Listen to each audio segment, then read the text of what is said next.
Bonjour à tous et bienvenue chez Bourse Profit pour cette nouvelle vidéo. Aujourd'hui, on se retrouve pour la 5e vidéo de cette série sur l'indicateur Ichimoku Kinkoyo où je vous délivre une stratégie rentable, une stratégie efficace sur les marchés financiers que j'ai utilisée pendant plusieurs années.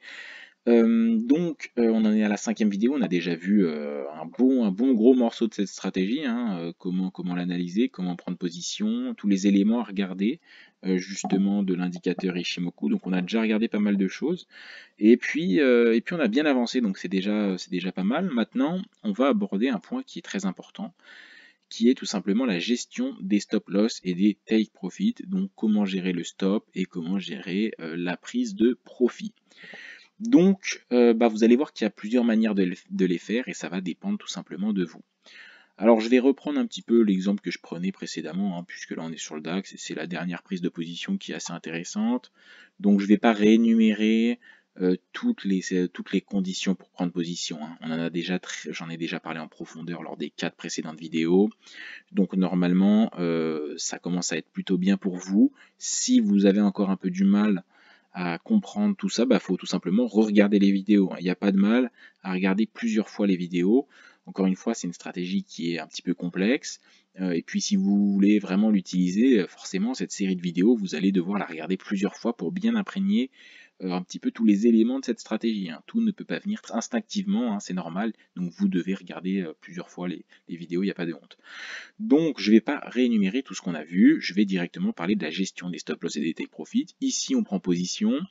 Je ne vais pas vous dire voilà, si la position est bonne ou pas. Globalement, on a vu que les éléments étaient respectés. Maintenant, on prend position à ce niveau-là. On prend position à la clôture, hein. Ça, c'est toujours le cas. À la clôture. Donc, on prend position à ce niveau-là. Mais où donc, on prend position à l'achat, bien évidemment. Où va-t-on mettre le stop loss et où allons nous prendre les bénéfices. Alors pour placer le stop loss, globalement vous allez voir que c'est une stratégie où les stop loss sont plutôt courts. En fait, nous ce qu'on veut, c'est avoir des bons risk-reward ratio, c'est-à-dire que en gros, on prend position ici, donc ça c'est notre point d'entrée, on prend position à l'achat, donc on veut tout simplement que le prix monte, et puis nous allons placer un stop loss ici, et un take profit ici. Donc en gros, on risque 1, voilà ici, pour gagner potentiellement 3 ou 4. Donc en gros, le risque ici, le stop loss, c'est égal à, admettons, 1. Donc une unité, on va dire, hein, ça peut être plus simple, ou alors 1% de votre capital si vous voulez être un petit peu plus comprendre un peu plus facilement. Et puis notre TP, ça va être tout simplement 4 fois la taille de notre stop loss.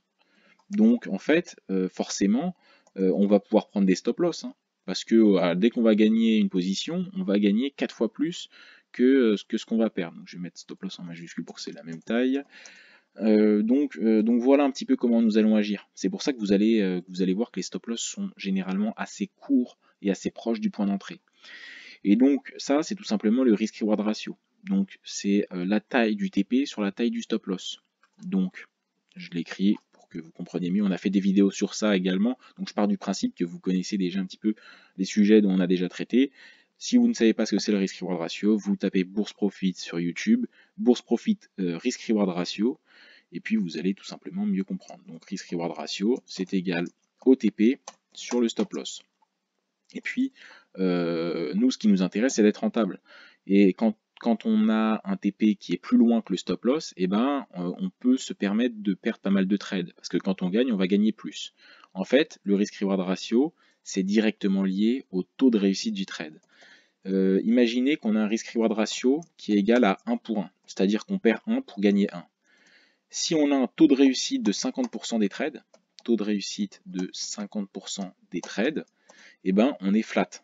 C'est-à-dire qu'on ne gagne pas d'argent, on ne perd pas. Parce qu'en fait, 50% des trades, on les gagne, 50% des trades, on les perd. Et puis quand on gagne 1, quand on perd 1. Donc forcément, on est flat, on est à 0. On peut trader autant de temps qu'on veut, on ne gagnera pas d'argent. Par contre, si on a un risk-reward ratio de 2 pour 1 et qu'on gagne 50% des trades, quand on va perdre 50% des trades, on perdra 1, mais quand on gagnera 50% des trades, on gagnera 2.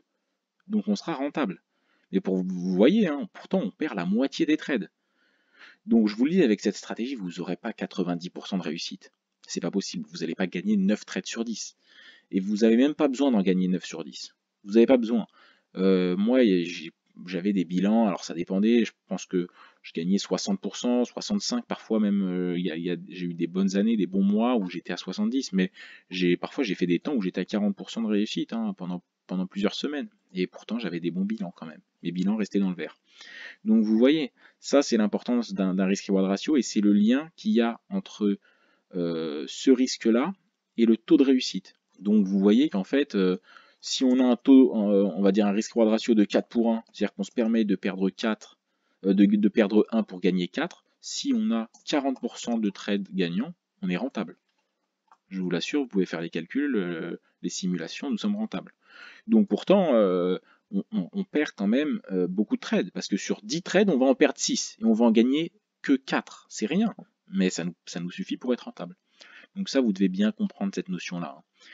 Parce que vous allez vous dire, oui, mais je gagne que 40% des trades. Oui, mais quand tu gagnes 4 trades sur 10, regarde tout ce que tu gagnes. Par contre, oui, tu vas en perdre 6 sur 10, ok. Il y a des journées ou des semaines où tu vas perdre plus que tu vas gagner. Ça va être un petit peu énervant, mais c'est pas grave. C'est pas ça le principe. Hein. Donc, je reviens justement là où j'en étais. Donc, il y a plusieurs manières et puis parfois également, vous allez voir que bah, ça dépendra de vous, mais il y a des manières également de sortir à break-even, donc de sortir sans gain, sans perte. C'est-à-dire quand le prix est un petit peu monté, on met notre stop-loss au niveau de notre point d'entrée, et en fait, bah, si le prix revient, on ne gagne pas d'argent, on ne perd pas d'argent, on a un trade qui est à zéro. Donc il y a également cette manière-là de gérer les trades. Ça va dépendre tout simplement de la manière dont vous allez placer les take profit et les stop-loss. Il y a plusieurs manières de les placer. Mais moi, je vais vous énumérer les différentes possibilités de les placer, mais moi, je ne les ai pas toutes utilisées. Hein. J'avais des préférences, mais en tout cas, je vais essayer d'être assez large dans la manière de traiter tout ça. Mais en attendant, je voulais faire un petit cours sur ça. Donc, les stop loss et les take profit, je pars du principe que vous savez ce que c'est. Hein. Si vous ne savez pas ce que c'est également, bourse profit, take profit, bourse profit, stop loss, et puis vous aurez des vidéos. Donc là, on prend position à ce niveau-là. On prend position à ce niveau-là, la fermeture de la bougie, et puis on va placer le stop loss de manière assez courte. Alors soit on le place sous le chandelier, qui est donc sous la Tenkan et la Kijun, on le place ici, alors légèrement dessous, on ne va pas le placer, voilà, hein. Puis il y a le spread, il y a tout ça, il y a également les bruits de marché, tout ça, donc globalement, déjà là on est déjà proche, hein. Excusez-moi pour les répétitions, mais on est globalement, on est très proche du prix. Donc on est à combien? Nous sommes à 5 points. Donc si on est sur CFD, ça peut être problématique. Si on trade sur futur, ça va parce qu'il n'y a pas de spread et tout. Donc là, on est à 5 pips. 5 pips. 5 points parce qu'on est sur le DAX, pips pour les paires de Forex. Donc là, on a un stop loss qui est court. Hein. Donc si on va chercher 20 points et qu'on en risque 5, et ben vous voyez, on a des risques reward ratio de 4 pour 1. Donc là, on perd 1, mais on peut potentiellement aller chercher bien plus. Donc ça, c'est des stops serrés. On le place sous le chandelier qui a été formé, alors légèrement dessous. En plus, moi, je le place sous le précédent également, sous cette mèche-là, sous la Tenkan, sous la Kijun. J'ai quelques barrières qui me protègent. Maintenant, je sais que le prix, en un chandelier, il peut venir toucher mon stop. Et puis, il aura réfuté mon analyse. Et puis, s'il cassera plus tard la Kijun, et ben, je reprendrai position, c'est pas grave. Là, il m'aura sorti à court terme, mais peut-être quelques minutes ou quelques quarts d'heure, quelques heures après, je pourrais reprendre position et gagner de l'argent. Donc là, on peut très bien me sortir de position. En un chandelier, c'est 5 pips, c'est 5 points, excusez-moi. Donc c'est 3 fois rien. Donc ça, c'est une méthode très serrée de prendre les positions. Et puis il y a une méthode un peu plus large, c'est de le mettre sous le dernier creux. Donc je le répète, en tendance haussière, on a des sommets et des creux de plus en plus hauts. Donc si on prend position ici, et bon, on place le stop loss sous le dernier sommet. Donc là, ce qu'on peut faire, bah, c'est tout simplement de le placer ici. Donc là, on place le stop loss là. Donc déjà, il est plus loin, il est plus protégé, c'est sûr. Donc on est à quasiment le double.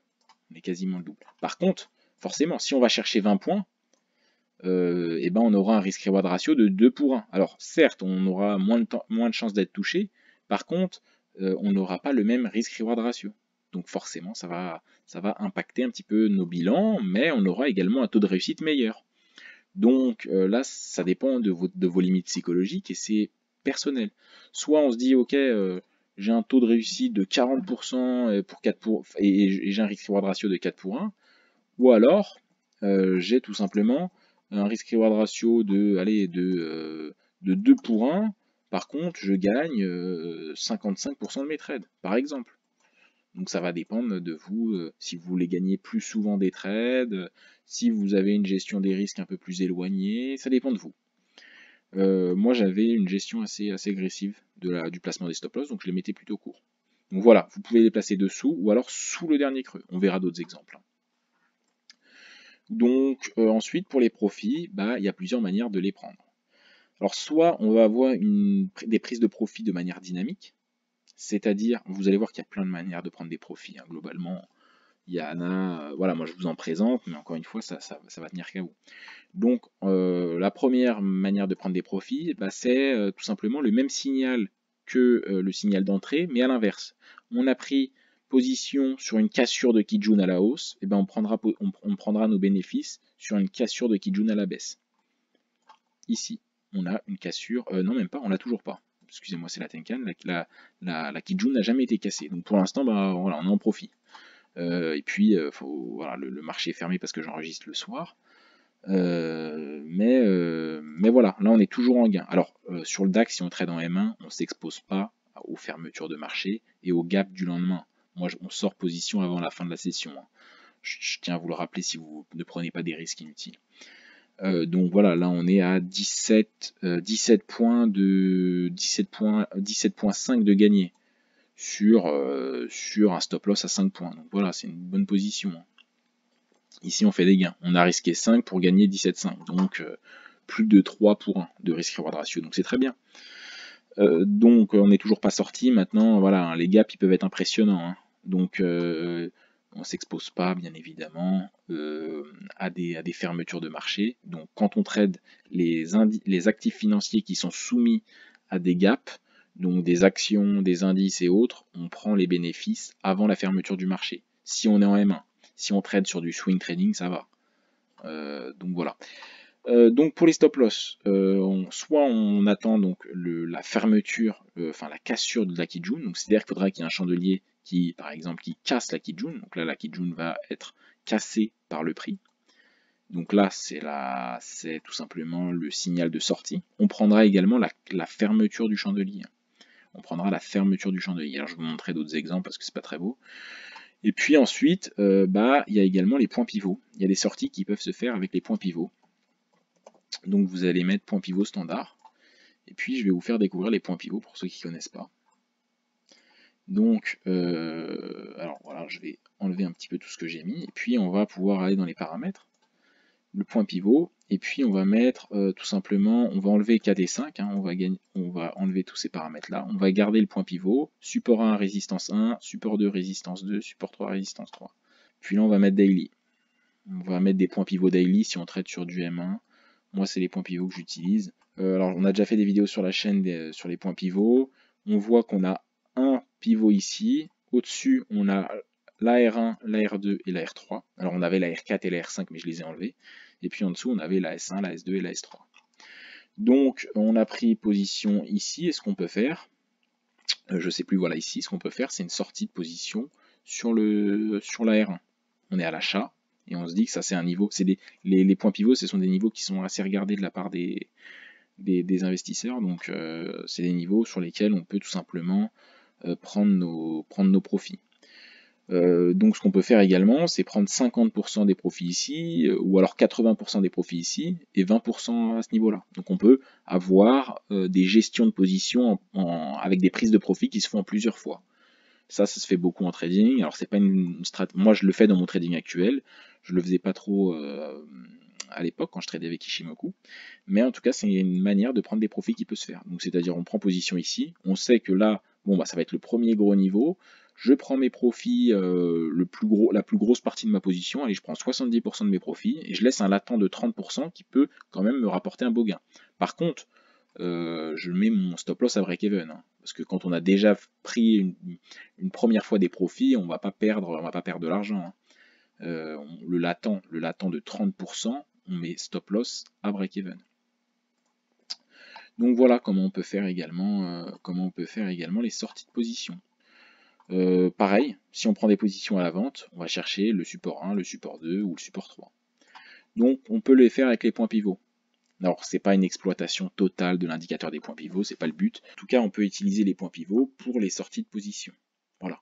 Alors les points pivots, ça peut s'utiliser de d'autres manières, mais là c'est une stratégie qui est basée sur Ishimoku. Donc voilà, on va pas parler des points pivots pendant des heures, mais voilà, pour sortir de position, vous pouvez sortir avec la Kinjun ou avec les points pivots. Il y a deux manières de sortir de position. Alors il y en a plein d'autres, hein, mais moi c'est les deux manières dont je vous présente. Et puis ensuite, pour le placement des stop-loss, soit sous le dernier chandelier, soit sous le dernier creux. Et puis parfois, quand tout est un peu rapproché et qu'il y a un point pivot pas trop loin, on peut mettre le stop-loss dessous. Alors là, on va pas le mettre parce que là, c'est loin. Mais si par exemple, on avait cette même configuration proche du point pivot, et ben, on aurait pu prendre le point pivot en considération. Donc ça, c'est pour les prises de profit. Alors je vais essayer de vous trouver un autre élément qui va plutôt bien dans notre sens. Donc vous voyez, hein, parfois le marché est pas beau. Et quand le marché est pas beau, bah ça vous donne pas, vous allez prendre pas mal de stop loss ou autre. Et puis quand le marché part, bah le marché part vraiment, hein.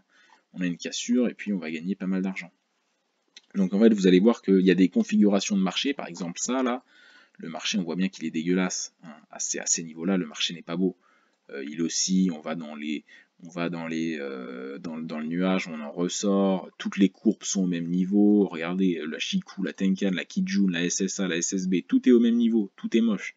Donc c'est pour ça qu'il faut de 1 avoir justement une analyse en M15 et en H1 pour prendre du recul, pour prendre de la hauteur, et puis de l'autre côté, il faut aussi avoir une vision long terme et se dire que ok, parfois le marché est pas beau, j'appliquerai quand même ma stratégie, je prendrai mes stop loss, mais quand je prendrai mes profits et quand j'aurai une belle tendance, eh ben je gagnerai pas mal d'argent parce que c'est une stratégie de suivi de tendance et c'est une stratégie où quand il y a une belle tendance qui est définie, eh ben on va prendre de l'argent, on va en prendre, et puis parfois on rentrera dans des phases de marché où le marché sera un peu plus compliqué, un peu plus capricieux, et bah voilà, on n'aura pas justement des beaux niveaux. Alors également, j'en viens sur un autre point que j'avais pas abordé avant, mais du coup ça revient à trader les bons horaires. Si on trade en M1, on va pas trader le DAX par exemple de midi à 14 h. C'est des moments où le marché est moins beau. Le DAX, les indices boursiers européens, on va les trader le matin ou alors l'après-midi. Également, par exemple, les paires de devises, les paires de forex. L'euro contre le franc suisse, ce sont deux devises qui sont européennes. Donc on ne va pas les trader la nuit, parce que la nuit, les banques sont fermées, les industries européennes sont fermées, tout est fermé. Donc si vous allez sur l'euro-dollar la nuit, vous allez payer plus de spread avec votre courtier CFD, et puis vous allez vous faire sortir souvent de position, et puis vous n'aurez pas de beau mouvement, vous n'aurez pas un beau marché. Alors oui, le Forex code 24 heures sur 24, c'est génial, on peut trader tout le temps, oui, mais il y a des moments où on ne peut pas bien le trader. Donc ok, on peut le trader tout le temps, mais si on perd de l'argent à certains horaires, bah, ça sert pas à grand chose. Donc voilà, le Forex, il y a plein de paires de devises, même l'euro-dollar, on le trade la journée. On le trade à des bons horaires, à des horaires où il y a du monde, à des horaires où il y a de la volatilité qui est intéressante, et on ne le trade pas la nuit. Le DAX, voilà, il y a des horaires. Le matin, c'est bien de trader le DAX de 9 h à midi, par exemple. C'est des bons horaires. Donc vous voyez un petit peu la mentalité de cette stratégie, c'est une mentalité où là, voilà, là on va avoir des bonnes positions, des grosses positions, on va prendre des gains. Mais ok, après on aura des phases un peu moins belles et on prendra des pertes. Mais c'est un petit peu la vision qu'on doit avoir avec cette stratégie. C'est de se dire, ok, bah, je prendrai des stop loss, mais quand je gagnerai de l'argent. Et en fait, le plus important, c'est d'avoir cette vision long terme et de comprendre que le trading, la rentabilité en trading, c'est de faire de l'argent sur le long terme. On ne regarde pas un bilan sur 3 jours. On ne dit pas qu'une stratégie est bonne sur 2 jours ou sur 4 jours ou sur 6 jours. Une stratégie, elle est bonne parce qu'on l'a testée, parce qu'on l'a back-testée, parce qu'on l'a bien utilisée, on l'a bien analysée, puis on a fait plein de trades. Alors que ça soit en réel, en démo ou sur papier, donc du paper trading, mais on a déjà bien utilisé le tout. Donc voilà comment la vision qu'on doit avoir, hein. On ne dit pas voilà c'est bon en 3 jours la stratégie elle marche pas, je vais voir une autre stratégie. Non, une stratégie on l'approfondit, on la teste, on s'entraîne avec, on tente de l'améliorer, on tente de se l'approprier, on tente de la comprendre pour essayer d'être en phase avec elle, d'avoir une psychologie qui est en phase avec la stratégie. Donc de se dire ok dans une stratégie de tendance, et bah, quand le marché est en range, forcément je prendrai des pertes. Mais ça, faut le comprendre, faut avoir la psychologie à ces niveaux-là. Donc voilà un petit peu pour cet aparté, excusez-moi, mais c'est pour que vous compreniez un peu mieux quand même tout ce que je dis, et je pense que c'est quand même intéressant d'avoir une bonne compréhension de tout ça. Donc là on est en M1, donc je fais pas d'analyse en M15 et en H1, mais parce que ça va être un petit peu plus long, mais tout simplement on va partir du principe que le H1 et le M15 sont baissiers. Tout est rouge, tout est baissier, on est dessous, donc on va chercher des ventes. En M1, c'est baissier. On est sous le nuage, c'est parfait. Donc on va chercher une cassure de Kijun. La courbe rouge, donc la Kijun est cassée à ce niveau-là, la cassure est franche, on a déjà cassé la Tenkan, donc c'est parfait, la Tenkan est plutôt plate, la Kijun est plate, elles sont pas haussières, donc c'est bon, elles pourraient être baissières, ça serait mieux, mais elles sont plates, donc ça me dérange pas pour autant. Donc on a une Chikou qui va être 26 périodes, donc la Chikou elle est libre, voilà, elle n'a pas de niveau dessous. Et puis ce qu'on va faire, bah, on va prendre une position à la vente. On prend notre position à la vente sur ce niveau-là. On attend la clôture, important. Et puis ici, on va positionner le stop loss. Alors soit on le positionne par exemple ici, ou alors on la positionne sur le dernier sommet, ici. Donc là c'est plus haut.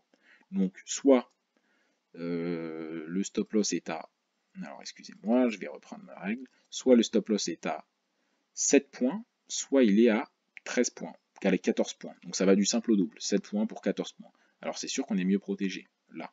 Mais moi je préfère le mettre juste au-dessus parce que je me dis que si le prix devait revenir sur ces niveaux-là, ça invaliderait rapidement ma position et puis j'aurais également du temps pour pouvoir me repositionner potentiellement. Et puis j'aurais voilà, une analyse qui est réfutée, ok, rapidement, mais je préfère avoir une gestion des profits et du risque de cette manière-là. Encore une fois, je vous donne l'autre possibilité parce que ça peut être intéressant pour vous. Et puis ensuite, on va pouvoir sortir, alors là on va pas sortir de profit avec un pivot, ou alors je ne sais pas si c'est le support 1 ou le pivot, c'est le pivot. On va pas sortir ici parce que c'est trop proche, mais on peut sortir sur le support 1. Alors, vous voyez, le mouvement est explosif, c'est les beaux mouvements qu'on cherche. Donc, on a pris nos positions ici, et puis là, soit on prend nos bénéfices sur le support 1, donc là, ça ne sert à rien, parce que vous voyez bien que ce que vous risquez pour ce que vous allez gagner, c'est pas ce qui nous intéresse. Et puis ensuite, on n'est qu'au support 1, vous voyez, on l'a cassé assez facilement ce niveau. Alors parfois, bien évidemment, ça rebondira, et puis vous prendrez votre stop loss, hein, ça arrivera. Je vous le dis, hein, parce que voilà, ceux qui cherchent des stratégies miracles ou autres, bah, malheureusement, ça n'arrivera pas. Donc, soit on attend la cassure de la Tenkan, elle se fait à ce niveau-là. Donc, vous voyez, on a pris des beaux profits quand même. Hein. Là, sur un moment comme ça, on prend, voilà, là, si on prend la cassure de la Tenkan, on prend 57 points. C'est énorme. Ou alors, on prend nos profits ici, 80% de nos, allez, 70% de notre profit ici, et puis 30% ici. Bon, on a été atteint tout juste, donc c'est parfait. Donc là, voilà, c'est une position, typiquement, on prend plein d'argent. Vous verrez que parfois, il y a des éléments, il y a des stratégies, enfin, il y a des prises de position, excusez-moi, où vous allez perdre de l'argent. Mais là, vous voyez, soit on pose notre stop loss au-dessus, soit au-dessus du dernier sommet, et puis ensuite, on va prendre nos bénéfices, soit la cassure de la Kijun, la cassure inverse. Là, on a pris une cassure à la baisse, on a pris une vente, donc on va chercher une cassure à la hausse pour sortir de position. Si c'était à l'achat, ça serait l'inverse. Ou alors, on a les points pivots, on peut tout sortir au premier, ou alors sortir 80% ou 70% au premier, et puis sortir 20% ou 30% au deuxième. Donc voilà comment ça peut se faire. Voilà, on a également un signal ici. Alors je ne sais pas encore ce qui se passe en H1 et en M15 et en H1, excusez-moi. Mais admettons que le M15 et le H1 soient bons et baissiers, et ben on a une convergence de tout ce qui se passe, et là on peut prendre une position ici. Le stop loss, c'est pour vous montrer les stop loss, hein, c'est pour ça. Soit je le place ici, donc stop loss court, donc je prends position à ce niveau-là, la clôture. Hop. Et puis soit je mets le stop loss au-dessus du dernier sommet, ici. Et puis ensuite je prends mes profits, soit à la clôture, excusez-moi, ici. Encore une fois, on attend que le chandelier soit fini, parce que ça pourrait très bien être une mèche. Hein. Et si c'est une mèche, le marché mèche sur la Kijun, et puis bam, il repart. Et donc là, on a les boules d'être sortis. Donc assure de la... Ça, c'est pas mes codes couleurs. Hein. Moi, quand je tradais avec Ishimoku, j'avais la Kijun d'une autre couleur, donc c'est pour ça que parfois je confonds un peu les deux. Donc on peut sortir à ce niveau-là. excusez-moi, hop, voilà là. Ou alors, on peut sortir sur le point pivot à ce niveau-là, et puis pourquoi pas sortir ici. Quand on prend 70% de nos beaux bénéfices ici, on remonte le stop loss tout le temps à break-even. Alors ça dépend lequel. Hop, on remonte à break-even. C'est-à-dire qu'ensuite, nos 20%, soit ils vont ici, très bien, soit ils touchent le break-even ici. Pourquoi pas. Puis ensuite, parfois, il y a des gens qui mettent des break-even plus rapides aussi. C'est-à-dire, alors, j'ai mis un peu trop de traits. Il y a des gens, voilà, ça peut se faire, je vous en parle, moi c'était pas ma manière de trader, maintenant je vous en parle pour que vous soyez, vous connaissez un peu tout, mais parfois quand on gagne, je sais pas, 5-10 points, et ben on se dit allez, je le mets à break-even, et puis ensuite soit je vais chercher mes stop-loss, ou soit je sécurise ma position et du coup je perds rien. Voilà, ça peut être une manière de gérer, mais encore une fois je vous en parle très rapidement pour vous montrer qu'il y a plein de manières de gérer les positions, que la gestion de position c'est tout un art dans lequel on a essayé, on en a parlé sur la chaîne, et puis on en reparlera. Donc voilà, voilà pour les prises de bénéfices. Je pense qu'on en a déjà parlé pas mal, et puis parfois vous verrez que, alors là j'ai un exemple où on perd de l'argent, ça pourrait être intéressant. Donc là vous voyez, hein, imaginons qu'on prend position ici à la baisse.